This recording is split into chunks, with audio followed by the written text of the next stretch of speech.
जय माता दी मित्रों, कैसे हैं आप सब।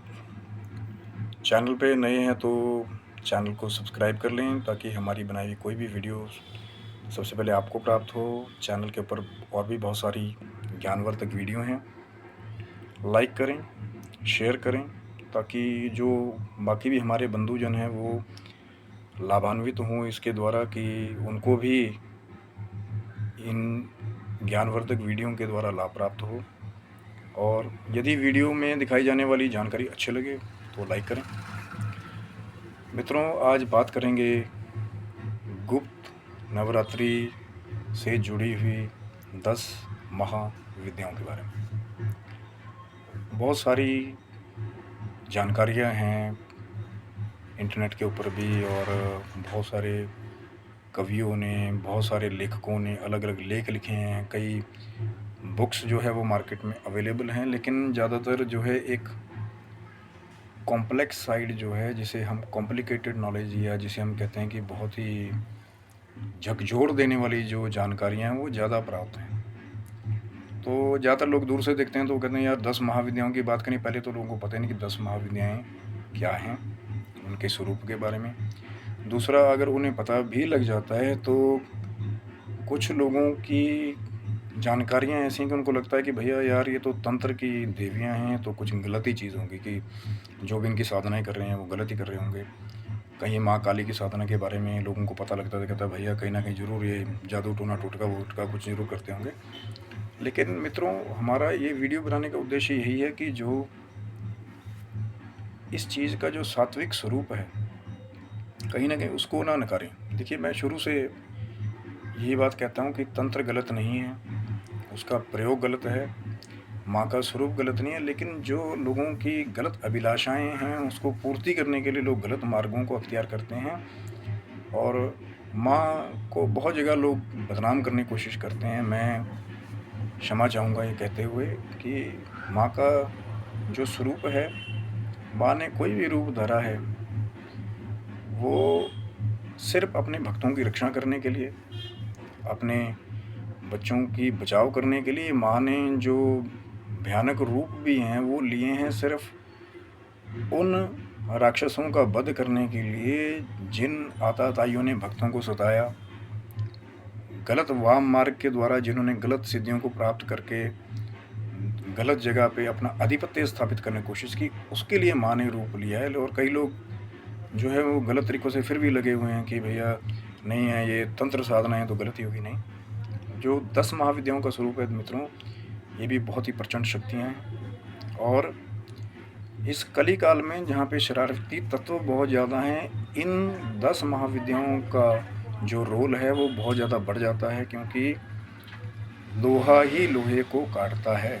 तो कई बार जब आप तामसी प्रवृत्ति के लोगों के साथ जब आप जाओगे कि हमने कोई लक्ष्य रखा है उसको पूरा करना है, और कुछ लोग आपको बाधा पैदा करेंगे, तो यही माँ के स्वरूप जो हैं वो आपकी सहायता करते हैं। आपको कुछ भी करने की आवश्यकता नहीं होती, माँ के सानिध्य में रहेंगे तो माँ सारा कार्य अपने आप ही करते हैं। यदि आप संतान बन के जाएंगे तो माँ बेटे की, जैसे एक माँ अपने बेटे की रक्षा करती है, उसकी अभिलाषाओं को पूर्ण करती है, माँ वैसे रखती है। लेकिन अगर साधक बन के जाओगे कि भैया हम बड़े तंत्र के साधक बन गए, हमने ये प्राप्त कर लिया, हम उसको ऐसा कर देंगे, बैठे वैसा कर देंगे, तो माँ की ही शक्तियाँ कई बार आपको पतन की ओर ले जाती हैं। तो उद्देश्य सही रखें मित्रों। किसी निर्बल की मदद करने के लिए जो शक्तियाँ प्राप्त की जाती हैं, किसी का कार्य करने के लिए कि उसको कोई तंत्र बाधा, उसको काटने के लिए जो कार्य किए जाते हैं, वो माँ की इस स्वरूप का अति लाभ वाला रूप है, और वो ही सात्विक रूप है। तो बात करेंगे 10 महाविद्याओं की। इन जो गुप्त नवरात्रि हैं, और साल में हमारी 4 नवरात्रियाँ होती हैं, 2 प्रकट जो सब सामान्य जन मनाते हैं, और 2 गुप्त नवरात्रि हमारे होते हैं। जैसे ये हमारा आषाढ़ मास का गुप्त नवरात्रों का इस समय चल रहा है, आज दूसरा नवरात्र है। तो 10 महाविद्याओं के बारे में यही कहा जाता है मित्रों कि गुप्त नवरात्रि में इन महाविद्याओं की साधना की जाती है। महाराज वशिष्ठ जैसे भी बड़े बड़े ऋषि मुनियों ने इन महाविद्याओं के स्वरूप की साधना करके अपने आप को उन्नति के मार्ग तरफ ले गए, लेकिन उनका उद्देश्य वही था कि जन कल्याण करना। ऋषि मुनियों का उद्देश्य हमेशा जन कल्याण ही रहा है, कभी किसी को सताना। क्योंकि जो कोई भी उनके पास जाता था कोई भी हल मांगने के लिए, तो इन्हीं माँ की कृपा से ही वो इसीलिए ही साधनाएं करते थे कि जन कल्याण हो और लोगों के रोग दूर हों, लोगों को सही मार्ग मिले, सही ज्ञान प्राप्त हो, अपनी उन्नति का मार्ग मिले। तो 10 महाविद्याओं की बात करते हैं तो अलग अलग स्वरूप के बारे में कोशिश करेंगे कि अलग अलग डिटेल में वीडियो बनाई जाए ताकि लोगों को थोड़े थोड़े ज्ञान से याद रहे। अभी नाम बता देता हूँ। काली महाविद्या, तारा, षोडशी, जिसको त्रिपुर सुंदरी भी कहा जाता है, भुवनेश्वरी, छिन्नमस्ता, त्रिपुर भैरवी, धूमावती, बगलामुखी, मातंगी, कमला, ये पूरी 10 महाविद्याएँ हैं और 10 ही महाविद्याओं की अलग अलग शक्तियाँ हैं। और फिर वही बात है कि 10 महाविद्याओं की साधनाएं अगर आप करने जा रहे हैं तो किसी गुरु के सानिध्य में करें जो इस ज्ञान में प्रकांड विद्वान हो, ताकि आपको कोई भी त्रुटि ना हो। ये नहीं है कि आप साधनाओं में हाथ डाल दें और उनको पूर्ण करने का उनका जो विनियोग है उससे जुड़े हुए जो रिस्क हैं, कुछ हानियाँ तो हर जगह होती हैं, हर एक चीज़ के 2 पहलू होते हैं, तो थोड़ा बच के भी चलना पड़ता है। तो जब एक अच्छा निर्देशक हमारे पास होता है तो हानि होने के चांस बहुत कम होते हैं और हर जगह वो आपकी रक्षा करता है। साधनाएं जो है चलो माँ की कृपा से ही होती है, जब माँ की कृपा होगी तभी आप इस फील्ड में आगे बढ़ पाएंगे। लेकिन उद्देश्य सही होगा तो माँ भी आपकी सहायता करती है कि आप आगे बढ़ें, लोगों का जन कल्याण करें, क्योंकि माँ भी कहीं ना कहीं ये सारी प्रकृति माँ के बच्चे हैं। तो माँ नहीं चाहती कि कोई दुखी रहे और माँ ने सारे स्वरूप जो हैं वो लोगों के कल्याण के लिए बनाए। तो 10 महाविद्याओं में 3 कोटि अलग अलग है, 3 अलग अलग जिसको हम कुल कहते हैं, कई उसको कुल के द्वारा बताते हैं। 3 कोटि हैं।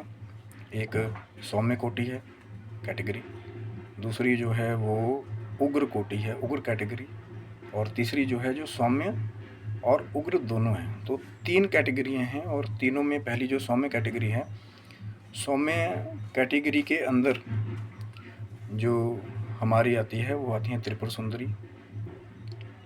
त्रिपुर सुंदरी जिसको षोडशी भी कहा जाता है, माँ भुवनेश्वरी।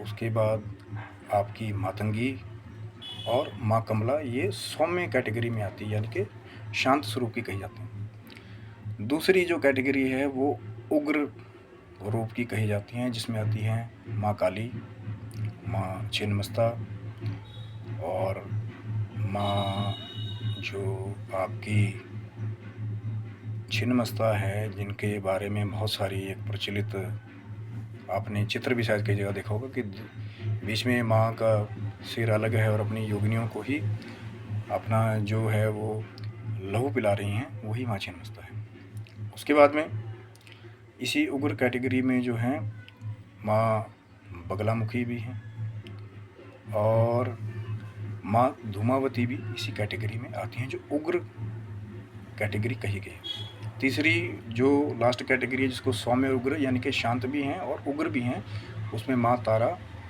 और माँ त्रिपुर भैरवी, ये दोनों इस लास्ट कैटेगरी में थे। अब कई कुल की अलग अलग डेफिनेशन है, श्री कुल, काली कुल, वो एक अलग ही फिर लंबा टॉपिक है, वीडियो बहुत लंबा हो जाएगा। तो हमारी कोशिश ये कि थोड़ा थोड़ा ज्ञान आपको दें 10 महाविद्याओं के बारे में। सिर्फ जानकारी के लिए ही मैं आपको ये वीडियो बनाने का उद्देश्य है, किसी को कोई अंधविश्वास फैलाने का नहीं, किसी को कोई गलत मार्ग के लिए मैं नहीं कहूँगा कि भैया आप साधनाएं करनी शुरू कर दो, आधी रात को यहाँ बैठ जाओ, शमशान में चले जाओ।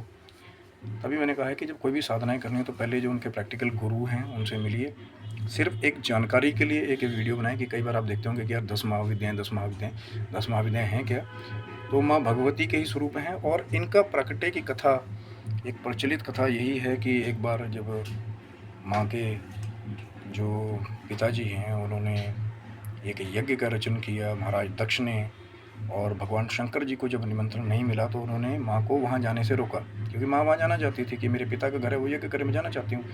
लेकिन दक्ष प्रजापति जो है भगवान शिव से थोड़ा सा बैर होने की वजह से, वो निमंत्रण नहीं पाने की वजह से शंकर जी वहाँ नहीं जाना चाहते थे, और त्रिकालदर्शी हैं तो कहीं ना कहीं वो जानते थे कि आगे क्या घटना घटित होने वाली, इसलिए वो माँ को रोक रहे थे।